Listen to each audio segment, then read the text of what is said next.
Shalom, selamat pagi Bapak Ibu Saudara. Semua yang dahsyat sudah kita terima dari Tuhan. Yes, terima saja dalam nama Tuhan Yesus. Kemarin saya sudah membagikan sesi yang pertama tentang spiritual warfare. Spiritual warfare itu apa? Peperangan alam roh. Ada satu dimensi di dalam kehidupan kita yang tidak bisa dilihat dengan mata harafiah, tapi itu sebenarnya ada, yaitu alam roh, dan itu tercatat di dalam Alkitab. Lukas 11 ayat 24 kemarin yang saya beritakan, yang saya kasih tahu, kalau roh jahat itu senang mengembara, senang mencari tempat-tempat yang terbaik untuk dia ada di dalamnya. Maka itu kita harus tetap berjaga-jaga. Kemarin saya sudah kasih tahu, yang pertama kali yang harus kita lakukan adalah ketika kita mau menjadi pemenang dalam spiritual warfare, satu, ketahuilah siapa lawan Anda. Kalau kita tahu siapa lawan kita, yang kedua yang harus kita lakukan adalah mencari tahu bagaimana mengalahkan lawan kita. Ayat yang ke-25, maka pergilah ia dan mendapati rumah itu bersih, tersapu dan rapi teratur.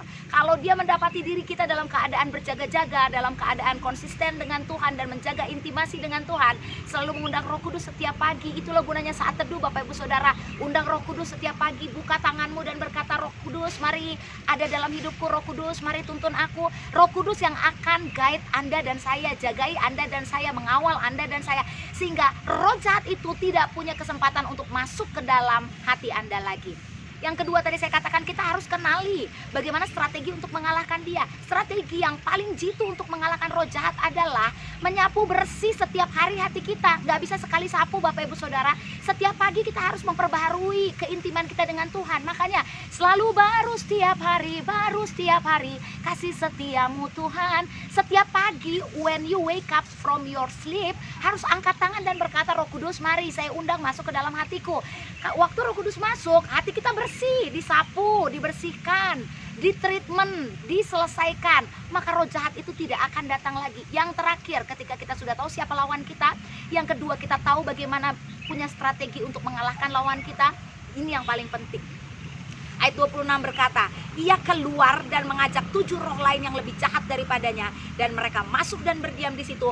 Maka akhirnya keadaan orang itu lebih buruk daripada keadaannya yang semula. Bapak Ibu Saudara, yang ketiga, pakailah selengkap senjata Allah. Dalam Efesus 6 ayat 10, kita harus terus berjaga-jaga, dari mulai kepala, ketopong keselamatan, baju cerah keadilan, ikat pinggang kebenaran, kasut kerelaan, perisai, pedang roh, dan satu-satunya kasut kerelaan memberitakan Injil. Itu kita harus pakai setiap hari Bapak Ibu Saudara.